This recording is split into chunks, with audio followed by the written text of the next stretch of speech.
역사서로 이제 저희가 진입을 했습니다. 열왕기상, 열왕기하 사실은 한 책이라고 볼 수 있고요. 근데 사실 그것뿐만 아니라 앞서 나오는 사무엘상하도 맥락이 같아요. 그래서 아마 같은 저자나 또는 역사가 팀을 통해서 이 네 개의 이렇게 나뉘어져 있는 책이 기록되지 않았을까 생각을 합니다. 아마 좀 더 좋은 방법은 하나의 책으로 이해를 하고 이것을 그냥 1장, 2장, 3장, 4장 뭐 볼륨이 4개 있는 그런 하나의 책으로 보는 것도 괜찮지 않나 생각이 돼요. 구약에 나오는 역사서가 사실은 이제 흐름이 좀 다른 이 두 줄기를 발견하게 되는데요. 여기서 지금 언급되고 있는 이 사무엘 상하, 역대 상하, 죄송합니다. 열왕기 상하가 하나의 흐름이라면 그 뒤에 이제 나오는 역대기, 역대 상하가 또 다른 흐름이라고 볼 수 있는데 분명히 저자들이 좀 다른 것 같고요. 그리고 저자의 의도도 조금 다른 것 같아요. 역사라는 것은 우리가 그냥 상식적으로 생각할 때 이제 현상적으로 역사 속에 일어나는 어떤 일을 그 팩트를 잘 기록해 주면 된다라고 생각을 하는데 여러분 상상을 해보세요. 역사 안에 일어났던 모든 일을 다 기록한다면 그걸 어떻게 다 기록을 하겠어요? 그러니까 역사를 기록할 때는 선택이라는 게 있어요. 선택. 그러니까 무슨 내용을 넣고 무슨 내용을 빼야 되나 다 기록할 수는 없으니까. 그러니까 이제 결국은 그 역사를 기록하는 분, 또 역사를 편집하는 분에게 굉장한 권한이 주어져 있는 거죠. 그래서 이제 역사는 되게 중요합니다. 한 국가의 역사를 쓸 때도 결국은 후대가 우리의 역사에 대해서 무엇을 어떻게 이해하느냐 이것을 역사가들이 이제 결정을 한다고 볼 수 있으니까요. 그래서 우리 한국 역사도 어떤 사관을 가지고 역사를 쓰느냐에 따라서 굉장히 큰 차이가 있고요. 오늘도 이제 그런 대화가 계속되고 있죠.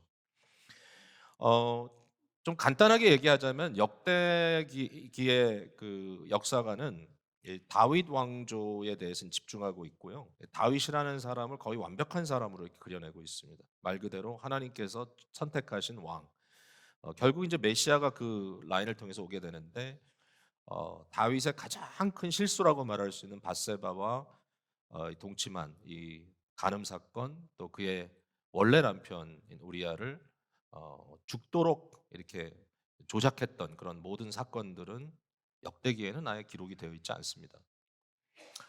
반면에 이 앞서 이제 우리가 지금 현재 보고 있는 열왕기 상하를 비롯한 이제 앞에 사무엘 상하를 보면 인간의 실수가 상당히 적나라하게 드러나고 있어요. 그러니까 인간은 실패하는 존재다라는 느낌이 확 와요. 근데 여기 이제 두 가지 추락이 있어요. 하나는 인간의 실패, 그러나 하나님의 신실하심. 그러니까 이제 하나님의 신실하신 약속에 따라서 구원의 역사는 흘러가는데, 그러나 언약의 카운터파트라고 말할 수 있는 인간은 끊임없이 언약에 신실하지 못하고 그냥 계속 왔다 갔다 하고 있다. 이게 이제 역사가가 본 현실이에요. 하나도 이상하지 않죠. 왜냐하면 우리도 거기 맥이 통하니까. 여러분, 우리 하나님은 신실하시고 하나님은 결국 우리를 이 세상에 오게 하시고 때가 되매 그리스도 예수를 통하여 우리에게 구원의 역사가 깨달아지게 하시고 성령으로, 그리고 말씀 안에 살아가는 그러한 날들이 우리에게 있어지게 하시고 결국 하나님께서 우리를 그의 계획하신 대로 이끌어 가실 텐데, 그러나 그 과정 속에 있는 우리의 모습은 항상 불완전합니다. 저와 여러분의 불완전함은 이건 뉴스가 아니죠. 예. 그러니까 열왕기 상하를 보면 이러한 불완전한 상태에서 그럼에도 불구하고 하나님께서 끌고 가시는 역사를 경험할 수가 있어요. 자, 오늘 우리가 솔로몬 얘기를 할 텐데 솔로몬에 대한 오해가 있습니다. 어떤 오해인가 하면 솔로몬은 처음에는 잘 나갔는데 끝에 가서 문제가 생겼다라고 하는 오해입니다. 예, 저도 그렇게 생각했었어요. 솔로몬은 처음에 참 잘 나갔는데 정말 뭐 성전도 건축하고 대단한 왕의 역할을 했는데 이제 나중으로 가다 보니까 이게 좀 문제가 생겼다. 근데 생각을 해보면 꼭 그렇지가 않아요. 사무엘상 하에서 기록해주고 있는 내용, 그 다음에 이어서 열왕기상에서 기록해주고 있는 내용들을 쭉 전체적으로 흐름 속에 보면 다윗도 그랬지만 솔로몬 역시 상당히 좀 텐션이 있다, 그 안에 문제가 보인다라는 겁니다. 자, 사무엘하 12장을 제가 한번 읽어볼게요, 여러분. 사무엘하 12장 24절을 제가 읽겠습니다. 지금 이제 어떤 상황인가 하면은 다윗이 밧세바와 부정한 관계를 맺고 아기를 이제 임신하게 되고 그 아기가 태어나잖아요. 근데 그 아기가 죽어요. 굉장히 비참한 일이에요, 생각해 보면. 왜냐하면 그 아기의 입장에서는 도대체 뭐가 잘못했습니까, 자기가? 음. 이 아기의 어떤 그 미래에 대해서는 저는 하나님께서 다 책임져 주실 거라고 생각을 하기 때문에 뭐 그걸 제가 뭐 마음속에 어떤 번민이 있는 건 아니지만, 그러나 이 아기가 태어날 때 부모의 죄를 지고 태어났다. 다윗이 시편 51편에서 자기가 범죄한 사건에 대해서 얘기할 때 자기 자신에 대해서도 내가 어머니 뱃속에서부터 범죄 중에 만들어졌다고 얘기합니다. 아마 그게 이 아들 얘기인 것 같아요, 사실은. 그래서 이 아기가 죽어요. 근데 그 아기가 죽은 다음에 끝나는 게 아니라 이제 24절로 넘어가면 이렇게 써 있어요. 다윗이 그 아내 밧세바를 위로하고 그에게 들어가 그와 동침하였더니 그가 아들을 낳음에 그의 이름을 솔로몬이라 한지라. 여호와께서 그를 사랑하사 선지자 나단을 보내어 그의 이름을 여디디아라 하시니 이는 여호와께서 사랑하셨기 때문이다 그랬습니다. 사실은 역대기와 이렇게 연결해서 생각해 보면은 그 적어도 이제 쓰여진 순서에 따라 보면 솔로몬이 다윗과 밧세바와의 관계 속에서 그 갖게 된 자녀들의 넘버 2가 아니에요. 뭐 제가 혼란을 드리기 위해서 말씀드린 게 아니라 사실 굉장히 좀 다양한 그런 내용들이 거기 사실 복합되어 있다는 거예요. 솔로몬은 5번째 아들이었을 가능성이 많아요. 첫째는 죽었고. 근데 어쨌든 솔로몬이라고 하는 아들이 태어났는데 이 아들은 밧세바의 아들로 태어났어요. 여러분, 다윗에게는 여러 굉장히 훌륭한 아내들이 있었습니다.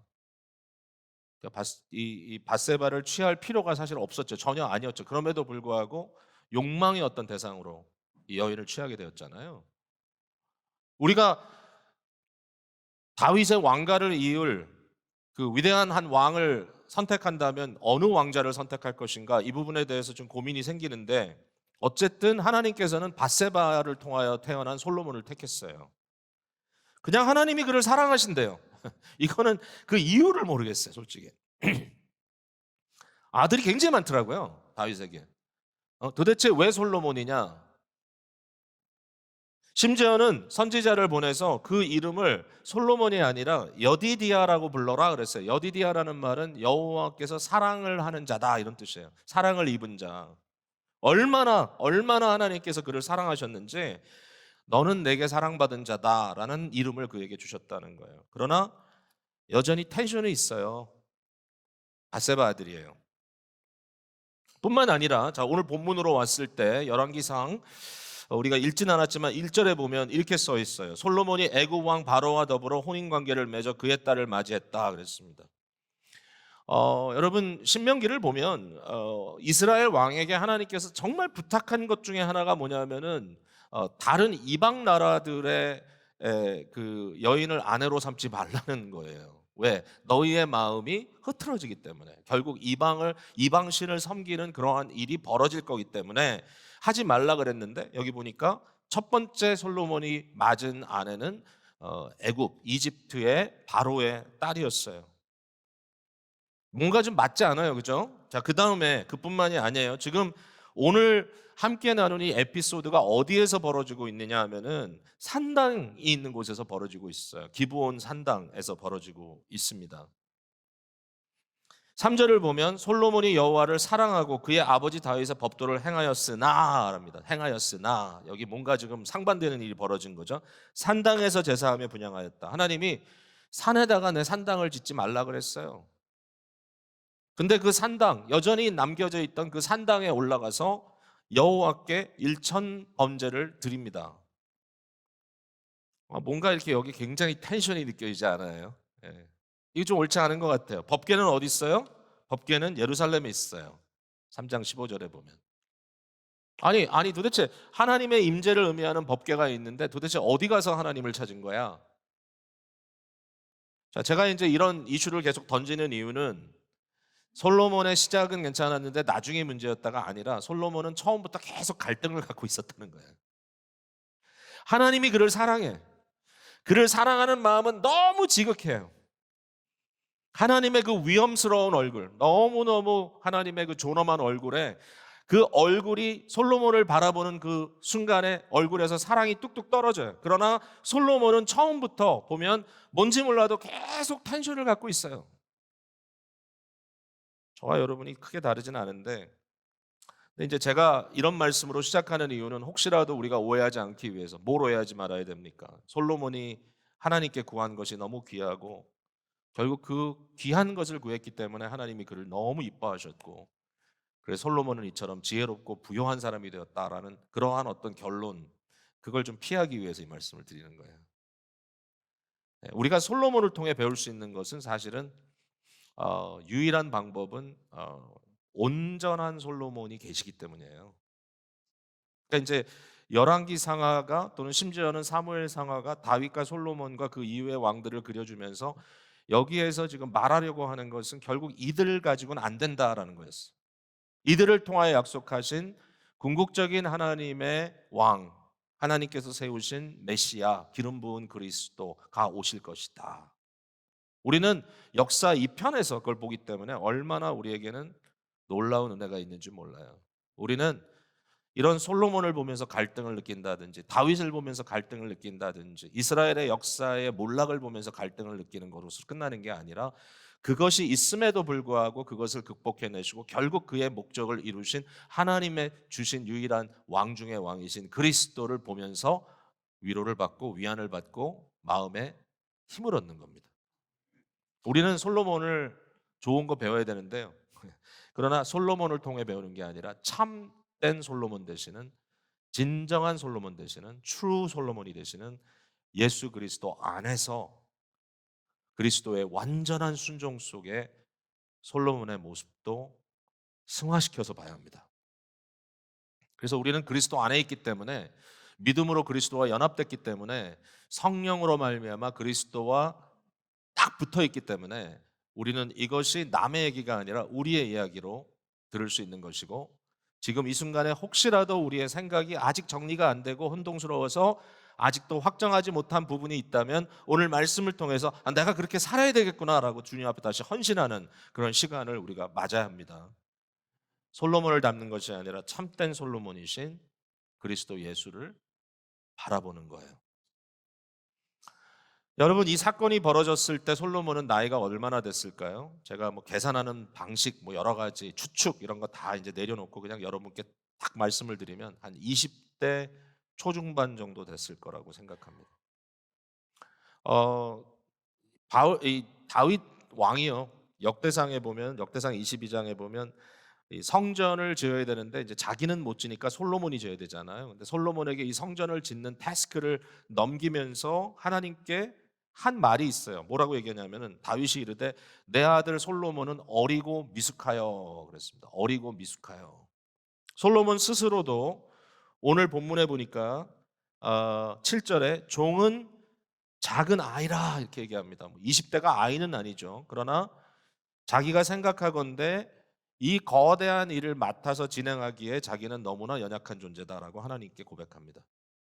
실제로 솔로몬은 좀 부족해 보이는 그러한 상태에 있었다는 것을 우리가 발견하게 되는데요. 근데 이런 솔로몬에게 하나님께서 꿈에 나타나십니다. 자, 오늘 본문 속으로 들어갑니다. 꿈에서 하나님을 만났다라는 겁니다. 분명히 꿈이었어요. 꿈이라는 말이 반복해서 앞에 뒤에 등장을 하고 있습니다. 여러분, 이 꿈에 대해서 우리가 어떻게 이해를 해야 되죠? 오늘도 성도님들 가운데는 이제 꿈을 이렇게 좀 예사롭지 않은 꿈이 있잖아요. 예사롭지 않은 꿈을 꾸고 저한테 와서 목사님 이 꿈이 무슨 뜻이에요? 라고 물어보는 분들이 계세요. 정말 진지하게. 그러면 제가 개꿈입니다 라고 말씀을 드리고 싶은데 혹시라도 상처가 될까 봐 범상치 않네요. 저희 아버지께서 신앙이 참 좋으신 분입니다. 이제 뭐 나이가 많으셔서 많이 힘들어하시지만, 근데 작년에 이제 어머니가 돌아가셨잖아요. 몇 번 저한테 그러셨어요. 야, 너의 어머니는 왜 한 번도 내 꿈에 나타나질 않냐? 아버지 무슨 어머니가 꿈에 나타나길 바라세요. 지금 편히 쉬고 계실 텐데 자꾸 어머니 찾으세요. 힘들게. 왜 내 꿈엔 나오지 않냐? 그래서 저한테 물어봐요. 너는 꿈에서 엄마를 만난 적이 있냐? 제가 꿈에서 어, 어머니를 뵌 적이 있거든요. 제가 저는 뵀습니다. 그랬더니 굉장히 부러워하시면서 어떤 모습이더냐 물어봐요. 그래서 제가 진짜 제 꿈에서 어머니를 뵀는데 그 어머니가 연세는 많으신 모습이었어요. 이렇게 주름도 있고 굉장히 연세가 있으신데 우리 어머니 스타일이 저처럼 좀 이렇게 부한 스타일이거든요. 근데 어, 아주 날씬한 그리고 얼마나 액티브한지 걷는지 나는지를 모를 정도로 너무 가볍게 다니시더라고요. 그래서 아버지한테 어머니가 이렇게 젊은 건 아닌데 제가 얘기했어요. 분명히 나이가 드신 모습이었는데 너무 이쁘고 너무 활발하게 다니시고 거의 날아다니시더라 그랬더니 아버지가 너무 위로를 받으시더라고요. 그래서 이게 참 꿈이라는 게 여전히 사람들의 마음에는 의미가 있나 보다. 저희가 어떻게 이해해야 되죠?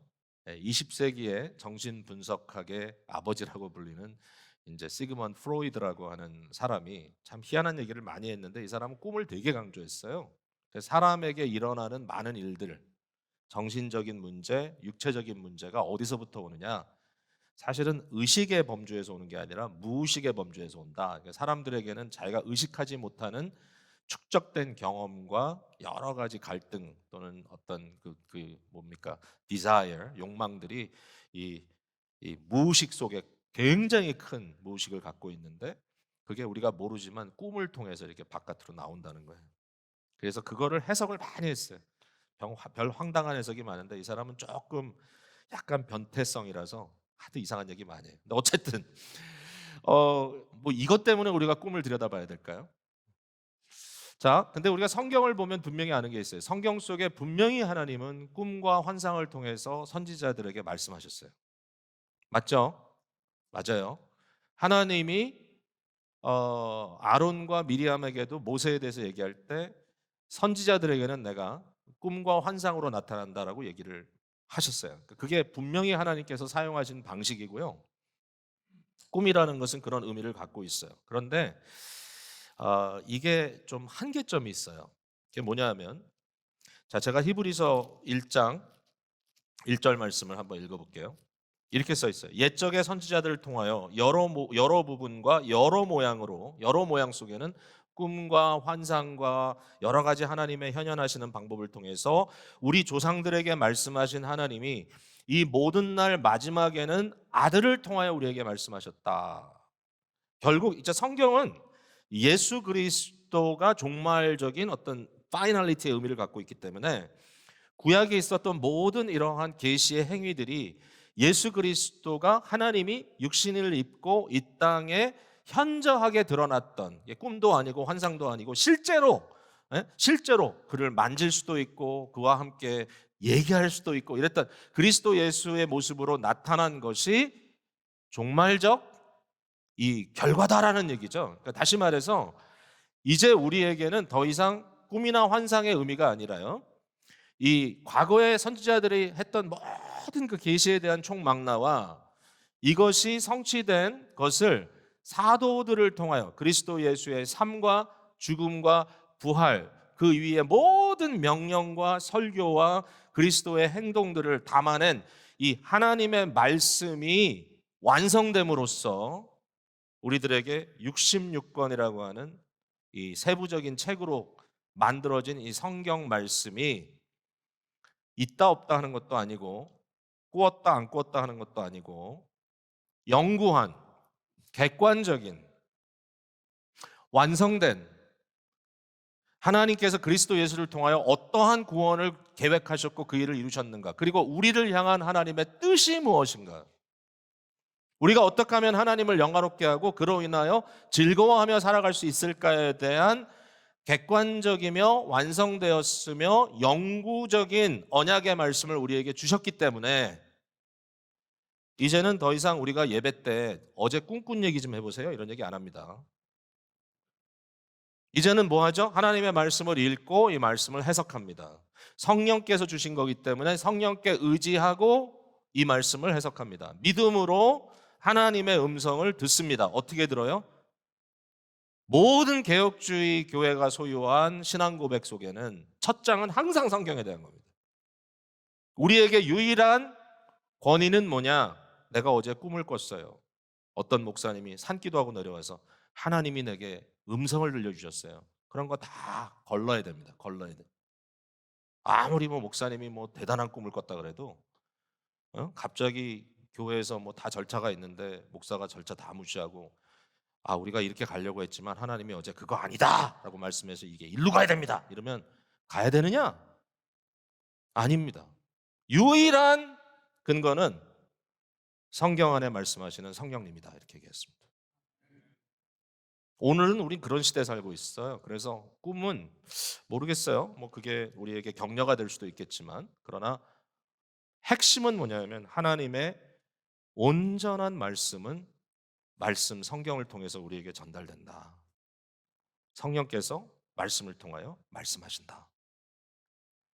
어쨌든 그 당시 이 꿈을 통해서 솔로몬에게 하나님께서 나타나신 것은 사실입니다. 그게 성경에 기록되어 있어요. 그리고 하나님과 그의 나눴던 대화의 결과가 그대로 다 이루어졌습니다. 자, 하나님께서 솔로몬에게 질문을 던지셔요. 정말 뭐 딴 얘기 하나도 안 하고 5절에 기브온에서 밤에 여호와께서 솔로몬의 꿈에 나타나시니라 하나님이 이르시되 내가 네게 무엇을 줄고 너는 구하라 그랬어요. 내가 너에게 무엇을 줄고 내게 구하라. 이 말씀을 듣는데 가슴이 이렇게 막 뛰더라고요. 하나님이 오늘 내게 오셔서 내가 너에게 무엇을 줄고 내게 구하라 그럼 내가 뭐라고 하나님께 말씀을 드릴까? 자, 오늘 여러분도 한번 답을 해보셔야 돼요. 하나님이 여러분 모두에게 이 시간에 질문합니다. 내가 너에게 무엇을 줄고 너는 구하라.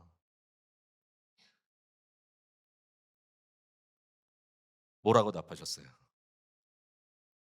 네, 제가 지난주에 우리 가족들하고 이것 때문에 되게 재밌는 대화를 많이 했는데 하나님이 오늘 너에게 무엇을 줄고 하면 뭐라고 답할래?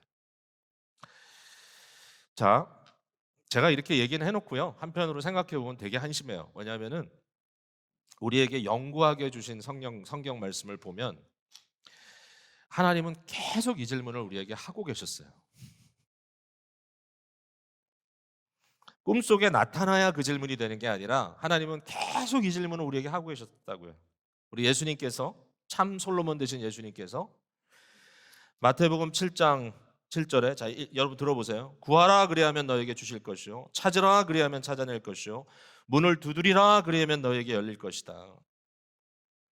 그러면서 하시는 말씀이 너희가 악한 자라도 좋은 것으로 자식에게 줄 줄 알거든 하물며 하늘에 계신 너희 아버지께서 구하는 자에게 좋은 것으로 주시지 않겠느냐.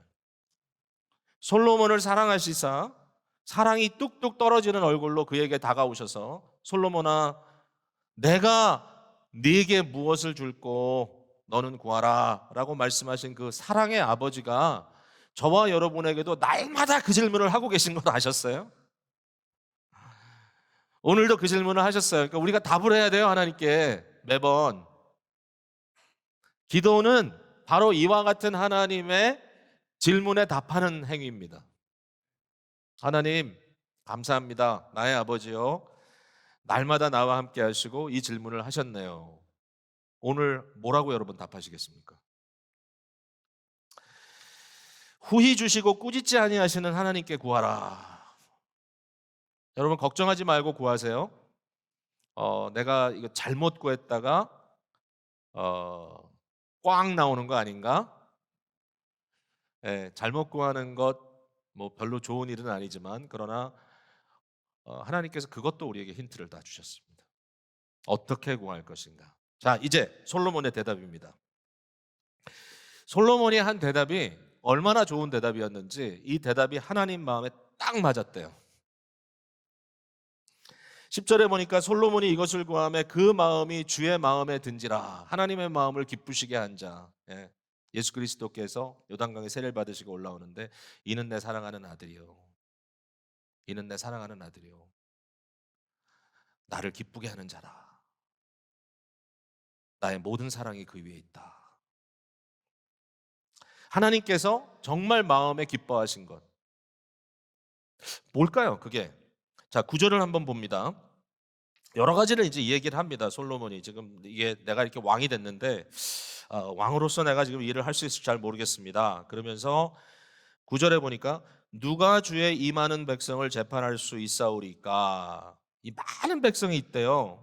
그 8절에 그 얘기를 하죠. 주께서 택하신 백성 가운데 있나이다. 그들은 큰 백성이라 수요가 많아서 셀 수도 없고 기록할 수도 없사오니 뭐 이스라엘이 이렇게 대단히 큰 나라도 아닌데 뭐 이렇게 거대하다 그랬을까? 근데 여러분 생각해 보세요. 다윗이 다스리던 시대는 이스라엘의 역사상 가장 영토가 넓고 그리고 그 주변에 있는 거의 모든 나라들이 다윗에게 조공을 바쳤던 시대입니다. 그러니까 사실상 솔로몬이 말하고 있는 이 거대한 백성 속에는 정말 어마어마한 사람들의 얼굴들이 담겨져 있어요. 내가 이 많은 사람들을 재판할 수 있사오리까 어떻게 하겠습니까? 그러면서 너무나 귀한 얘기를 하죠. 듣는 마음을 종에게 주사 그랬습니다. 듣는 마음을 종에게 주사.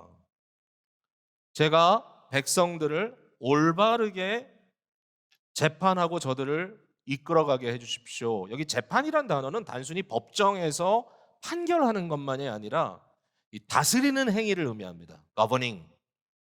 내가 이 모든 백성을 올바르게 다스릴 수 있게 해주십시오. 그렇게 하기 위해서 제게 필요한 것은 듣는 마음입니다라고 이제 여기에 솔로몬이 얘기를 했다는 얘기죠. 이 듣는 마음이란 말이 영어 성경에는 저희가 쓰는 영어 성경에는 understanding mind라고 번역이 되어 있어요.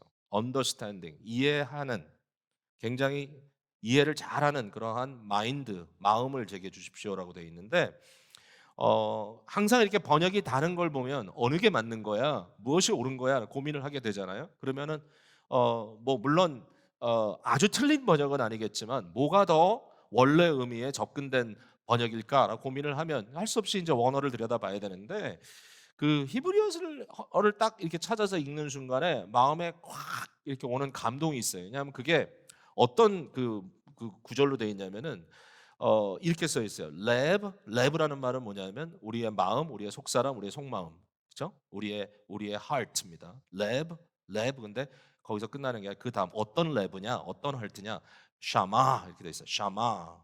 샤마라는 말은 듣는다는 거예요. 듣는다, listening. 그러니까 여기에 솔로몬이 뭐라고 하나님께 구하고 있냐? 하나님 내게 듣는 귀가 있는 마음을 주십시오. 하나님 내 마음이 하나님을 샤마할 수 있게 해주십시오. 자, 이게 솔로몬이 느닷없이 한 얘기가 아니라는 걸 알 수 있는 것은요. 이 샤마라고 하는 말이 성경에 어떻게 쓰여져 있는가를 보면 되는데요. 이 샤마라는 말이 정말 많이 등장하는 곳이 신명기입니다. 여러분 신명기 17장에 보면은 자, 한번 제가 말씀드릴게 잘 들어보세요. 이스라엘의 왕을 세울 때가 온다는 거예요. 언젠가 너희가 왕을 세우면 그 왕이 세워질 때 그 왕은 반드시 몇 가지를 해야 돼요. 너무 많은 병거를 두지 말고 그런 거 의지하지 마라. 이방 여인을 취하지 마라. 너희 형제 중에 왕이 세워질 때 그 왕은 이 율법책이 뭐죠? 네, 바로 신명기입니다. 신명기. 모세의 세 편의 설교가 담겨져 있고 모세가 40년의 광야 생활을 총정리하면서 하나님의 뜻이 뭐며 하나님의 마음이 뭐며 하나님의 생각이 무엇인지를 담아놓은 이 모세의 5개의 책 중에 마지막 책, 이 신명기를 반드시 복사해서 오늘처럼 카피머신은 없지만 손으로 다 복사해서 이것을 다 카피를 해가지고 그것을 왕이 머리 곁에 두고 살아라 그랬어요. 잘 때도 옆에 두고 공부할 때도 들고 다니고 여러분 주머니에 성경책 들고 다니나요? 가방에? 네. 저는 가방이 무거워요. 성경책 몇 개 하나씩 항상 들고 어디를 가든 전 재산이에요. 그게 저는. 그래서 이거 들고 다니는데 마치 왕들에게 이 신명기를 너희 머릿맡에서 떠나지 말게 하라고 말씀하시는데 중요한 건 뭐냐면 이 신명기의 핵심적인 명령이 뭐냐면 샤마입니다. 들으랍니다. 들으라. 신명기 6장 4절에 그 유명한 샤마가 있죠. 그것은 이제 샤마 구절이라고 얘기하는데 Hear, O Israel. 샤마 이스라엘. 이스라엘아 들으라. 너희 하나님 여호와는 오직 한 분이다. 이 세상에 다른 신은 없다. 오직 한 분 하나님, 여호와 하나님, 유일하신 하나님, 내가 너희들에게 나타난 바로 그 하나님, 한 분 하나님밖에 없다. 샤마, listen, hear, 들으라. 그러면서 하시는 말씀이 너의 마음과 너의 뜻과 너의 온 힘을 다하여 주 여호와 하나님을 사랑하라. 샤마, 들으라 이스라엘아. 신명기 30장에 보면은 이스라엘 백성들이 어떻게 하나님의 은총을 누릴 수 있느냐, 거기 보면 계속 하나님의 음성을 듣고 샤마 샤마 샤마 듣고, 그다음에 뭐죠? 순종하는 것. 듣고 순종하는 것. 결국은 왕에게 제일 중요한 것은 하나님의 음성을 듣는 거예요. 하나님의 명령, 하나님의 말씀에 귀를 기울이는 것. 하나님의 말씀을 듣는 것. 이게 제일 중요합니다. 이게 제일 중요한 것 같아요. 저와 여러분도 생각해 보니까 하나님의 말씀을 듣는 것. 우리가요, 기도할 때 보면 하나님의 말씀이 잘 안 들려요. 들으려고 하지도 않고. 가끔 제가 이제 성도님들께 뭐 부탁하잖아요. 아, 이것 좀 해주세요. 그러면 성도님들이 아주 순수한 사람은 뭐라고 답을 하냐면 no, 그렇게 답을 합니다. no, 못하겠습니다. 근데 이제 덜 순수한 사람은 어떻게 대답하냐면은 어려운데 기도해 보겠습니다. 그렇게 대답합니다. 기도하지 말란 얘기 아니에요. 근데 이제 가끔 기도하겠다는 말은 안 하겠다는 말에 좀 부드러운 말이에요. 그래서 가끔은 이제 제가 아유, 안 하겠다는 말씀이구나 듣는데, 우리가 기도할 때 보면은 기도를 할 때도 사실은 샤마 하나님의 음성에 귀를 기울이기보다는 사실은 내 마음에 요란한 잡동사니 온갖 잡소리에 귀를 기울일 때가 참 많아요. 나의 욕망, 나의 환경, 나의 처지, 나의 넋두리. 여러분, 이 열왕기상이 되게 재밌는 게요. 솔로몬이 나오기 전에 열왕기상 1장에 아도니아라는 왕이 나와요. 아도니아가 왕이 아닌데 왕처럼 행세를 했어요. 열왕기상 1장 5절 한번 보실래요? 자, 그때에 여기 보니까 핫깃의 아들이 있습니다. 핫깃. 핫깃이라고 하는 이 다윗이 일찍 결혼했던 아주 아름다운 그 왕비가 있었거든요. 이 핫깃의 아들이 있었는데 그 이름이 아도니아예요. 그가 여기서 써 있어요. 스스로 높여서 이르기를 내가 왕이 되리라 하고 자기를 위하여 병거와 기병과 호위병 50명을 준비하니 6절에 이렇게 써 있어요. 그는 압살롬 다음에 태어난 자요. 압살롬 이미 죽었잖아요. 반란 일으켰다가. 여기 보니까 용모가 심히 준수한 자라. 괜찮은 사람이었어요. 그의 아버지가 네가 어찌하여 그리하였느냐 하는 말로 한 번도 그를 섭섭하게 한 일이 없었더라.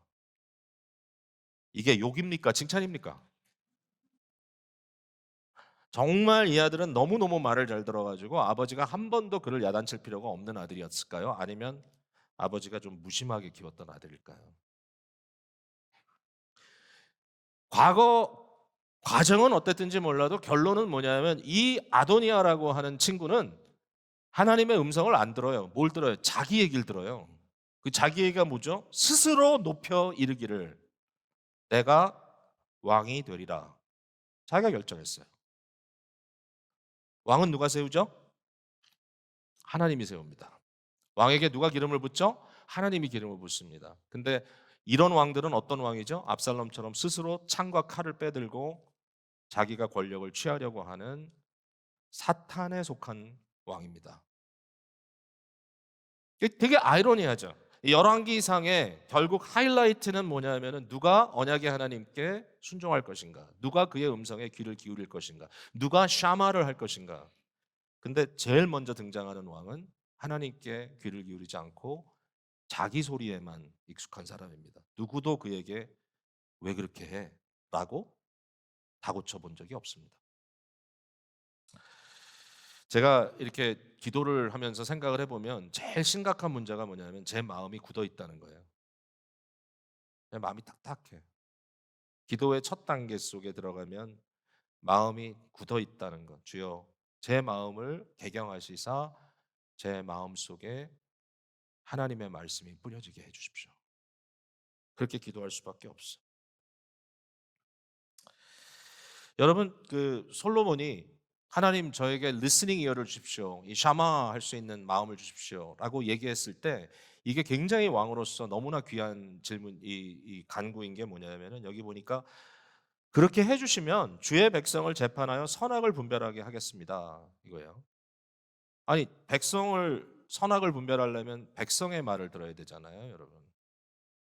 왕에게 중요한 게 뭡니까? 하나님의 말을 들어야 되고 백성의 말을 들어야 됩니다. 근데 백성의 말을 예민하게 올바로 들을 수 있는 귀가 누구에게 있습니까? 하나님의 말을 샤마하는 사람에게 있어요. 그 이유가 뭔지 아세요? 왜냐하면 하나님의 음성에 귀를 기울일 때 자기 중심성으로부터 격리되기 시작하기 때문에 그렇습니다. 자기 소리만 들리는 사람에게는 사람 소리도 안 들리죠. 여러분, 이거 진짜 큰 문제예요. 여러분의 인생의 가장 힘든 이슈 중에 하나가 뭐냐면은 내 소리밖에 안 들리는 거예요. 내 중심성에.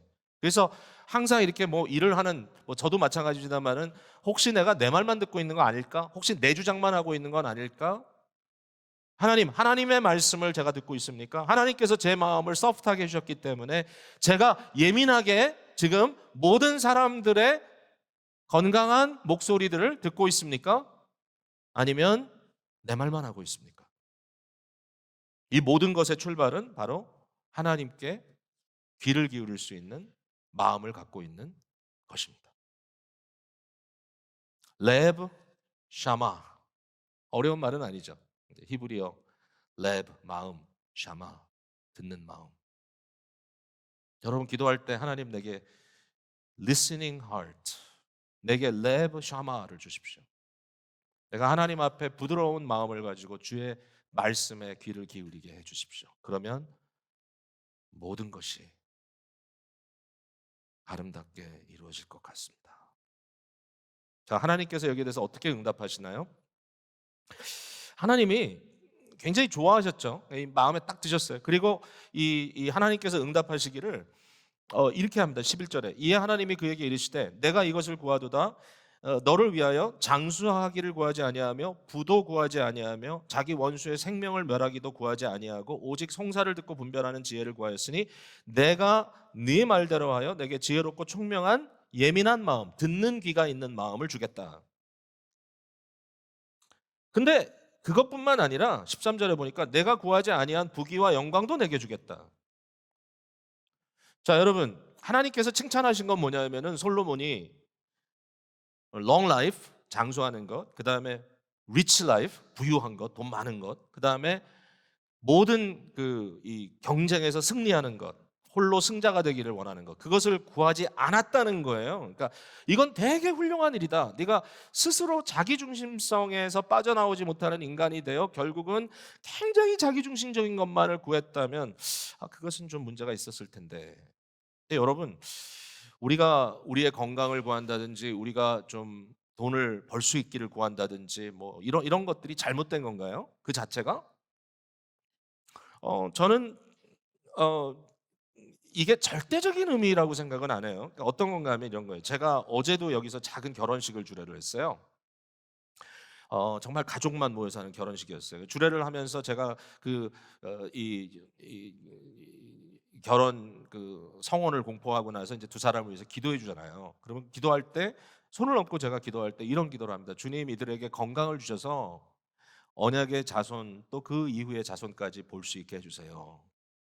하나님 이들에게 물질을 허락하셔서 이 세상을 살아가는데 많이 나누며 살게 해주세요. 그 기도를 하거든요. 잘못된 건가요? 그런 기도하면 안 되나요? 아니요, 할 수 있어요. 저는 성도들에게 이러한 기도를 하는 것이 절대적으로 나쁘다고 생각은 하지 않아요. 그런데 더 중요한 건 뭐냐면은 우선순위인 거예요. 우선순위. 저는요 이 본문의 하나님의 응답을 통해서 이 느껴지는 어떤 강하게 저한테 오는 그런 어떤 건 뭐냐면은 하나님의 풍성함이에요. 하나님의 은혜의 풍요로움.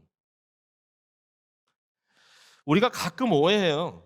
그래서 하나님은 항상 우리에게 두 가지를 딱 내놓고 이거야 저거야 선택해. 그리고 이건 안 돼. 이렇게 하는 줄 알고 있어요. 가끔 그럴 때 어렵죠. 두 가지 딱 내놓고 이거야 저거야 취사 선택하세요. 이거 선택하면 이건 아니에요. 딱 뺏어가 버리니까 힘들어요. 근데 하나님께서 과연 우리에게 항상 그런 식으로 오셔가지고 둘 중에 하나를 선택해라고 얘기하실까? 자, 가장 대표적인 게 뭐죠? 아브라함에게 나니 아들이니 나를 취하든지 아들을 취하든지 네 아들을 나를 위하여 내가 지시할 산 모리아산에 가서 바쳐라. 하나님 이거 너무 잔인하지 않아요? 하나님 도대체 왜 이런 얘기를 하십니까? 라고 아브라함이 얘기했다 할지라도 성경이 그걸 기록했다 할지라도 이상하지 않아요. 그 상황에서 하나님의 성품과는 좀 상반되는 얘기 아닙니까? 분명히 이 아들을 통해 내 후손이 하늘의 별과 같이 땅에 바다의 모래같이 많아지겠다 하셨는데 왜 도대체 그 아들을 내놓으라고 하십니까? 내가 뭘 잘못했습니까? 분명히 거기 써 있죠. 이것은 테스트였다고. 무슨 테스트죠? 둘 중에 하나를 취사 선택하는 테스트가 아니라 이거였죠. 뭐였죠? 너의 아들이 나로부터 왔고 나로 인하여 세워지고 결국 그 아들이 나에게 돌아온다고 하는 것을 네가 아느냐? 네 아들이 네 거가 아니다. 뭐라고 써 있죠? 너의 독생자, 너의 유일한 아들, 네가 사랑하는 아들 이삭. 그러나 네가 그토록 사랑하는 이삭이라 할지라도 그 아들을 내가 주고 내가 케어하고 결국은 나의 목적을 위해 사용할 거야. 네가 그걸 믿느냐? 그 얘기를 하고 계시는 거 아닌가요? 궁극적으로 우리 모두에게 똑같은 상황이 벌어지는 겁니다. 그때 아브라함이 그 테스트를 어떻게 겪었죠? 선택할 여지가 별로 없었어요. 아브라함에게는. 왜냐하면 너무 깊은 깨달음이 있었기 때문이에요. 하나님은 그의 약속을 지키시는 분이고 하나님을 믿었잖아요. 그리고 만약에 이삭을 통하여 하나님께서 그의 씨앗을 통하여 더 많은 이 수많은 자손을 내게 주셨다고 약속하셨다면 이삭이 생명을 잃는다 할지라도 하나님은 그의 생명을 내게 돌려줄 것이다. 히브리서는 그렇게 해석을 해버리죠. 부활을 믿었다. 하나님을 어떻게 한 거예요? 취사 선택해. 이거 아니면 저거야. 아들은 뺏어갈 거야가 아니라 네가 나를 인정하면, 네가 나를 샤마하면 이 모든 것도 더하여 주겠다. 라는 게 하나님의 마음 아닌가요? 너희는 먼저 그의 나라와 그의 의를 구하라. 그래야면 이 모든 것도 더하여 주리라. 그거 아닌가요? 제가 이 이민 1세대들의 이 놀라운 영웅담을 어떻게 설명을 할 수 있을지 모르겠어요. 정말 몇 푼 손에 들지 않고 그 어린아기들 또 옛날 분들은 또 애들도 많이 낳잖아요. 주르륵 어린아이들 끌고 비행기에서 딱 내려서 어디로 가야 되나 중고차 사고 뭐 등등 하면서 맨 땅에 헤딩하면서 정말 아무런 근거가 없을 때 그래도 이것저것 찾아봐서 뭔가 연결되어 있는 사람 통해서 식구라도 있으면 좋은데 식구도 없으면 그냥 아는 누구 친구의 친구 그 사람이 소개해주는 사업도 한 거 아니에요 우리가. 네? 제가 우리가 그러니까 너는 그런 거 해본 적 없잖아 이렇게 얘기하시는 분 계실지 모르지만 저도 뭐 다 경험한 부분들이 있잖아요. 부모님 세대와 함께 1.5세대니까 얼마나 힘들었어요 여러분. 맨땅 진짜 말 그대로 맨 땅에 헤딩이 그런 거예요 제가 보기에는.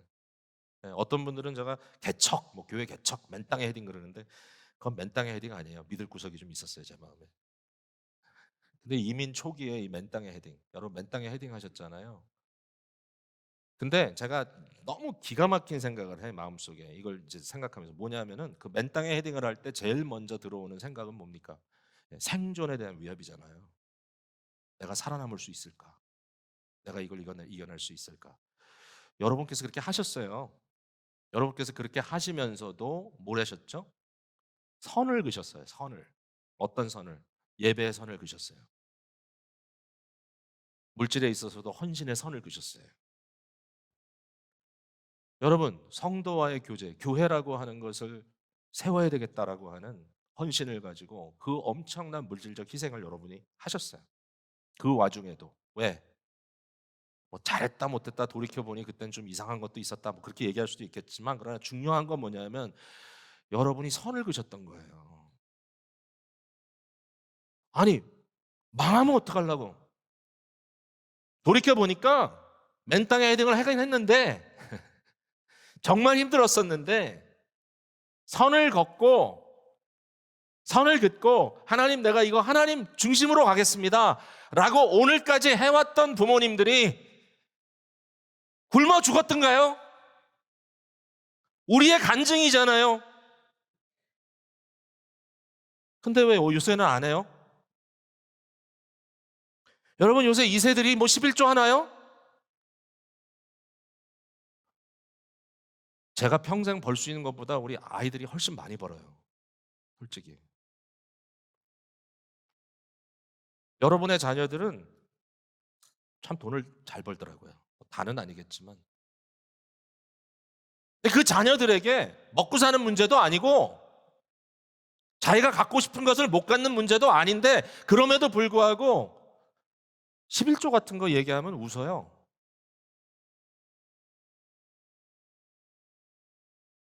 여러분 우리 교회 청소년부 누가 그 얘기 하더라고요. 제가 이 얘기 벌써 한 것 같은데. 부모가 헌금을 챙겨주나요? 어떻게 해야 되지 얘네들이? 근데 우리 청소년부에 모이는 숫자보다 헌금 액수가 적어요. 80명이 모이면 65불 나와요. 자 그러면 얘네들에게 어떻게 무엇을 가르치고 있는가? 가정 단위에서. 나만 잘하면 되지. 어떻게 모형을 보이실 거예요, 여러분들이? 근데 그 결단, 저는 봤거든요. 잘하면서. 저희 부모님들의 선 긋는 모습을 봤단 말이에요. 예? 우리 어르신들이 어떻게 믿음을 지켰는지를 봤단 말이에요. 그래서 7일 동안 일할 수 있잖아요. 근데 안 했어요. 왜? 예배해야 되니까. 그럼 망했나요? 여러분 이 자리에 계시잖아요. 안 망했잖아요. 여러분 자녀들 다 잘 살잖아요. 비교적. 하나님은 풍성하세요. 근데 우리는 끊임없이 그걸 의심해요. 그래서 매번 그걸 가지고 전전긍긍합니다. 우리 다음 세대에게 무슨 믿음을 전수해야 되겠냐? 참 이게 고민이에요. 먼저 그의 나라와 그의 의를 구하라. 그리하면 이 모든 것을 너희에게 더하여 주시겠다. 하나님은 풍성한 하나님입니다. 말씀을 맺겠습니다. 기도는 훈련인 것 같아요. 매일 하나님께 나아가는 훈련인데요. 이건 뭐냐면 하나님의 음성에 귀를 기울이는 훈련입니다. 주께서 내가 내게 무엇을 줄고 너는 구하라 라는 음성을 매일 듣는 거예요. 매일 듣는 거예요. 말씀을 통해서. 매일 들으면서 하나님 앞에 주여 내가 주께 원하는 것 이겁니다. 제일 중요한 거는 무엇보다도 먼저 제가 원하는 것은 레부샤마 제 마음에 하나님의 음성을 들을 수 있는 마음을 주세요. 그리고 내 중심적으로 살지 말고 세상을 향하여 뻗어나가는 믿음의 번영을 주세요.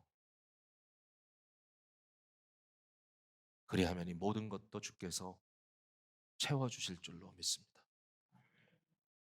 여러분 우리를 울게 했던 것이 뭡니까? 재산 손해봤을 때 우리를 울게 했던 게 뭡니까? 뭔가 심각한 물질적 문제를 만났을 때였나요? 아니면 내가 하나님을 향한 마음이 너무 굳어졌을 때였나요? 하나님을 만나면 하나님의 음성에 귀를 기울이면 성도는 산다. 이게 우리 믿음 아닌가요? 어떤 상황에서도 우리는 하나님의 음성을 들으면 산다. 예수 그리스도를 따라 이 놀라운 은혜를 누리시는 저와 여러분이 되기를 주님의 이름으로 축복을 드립니다.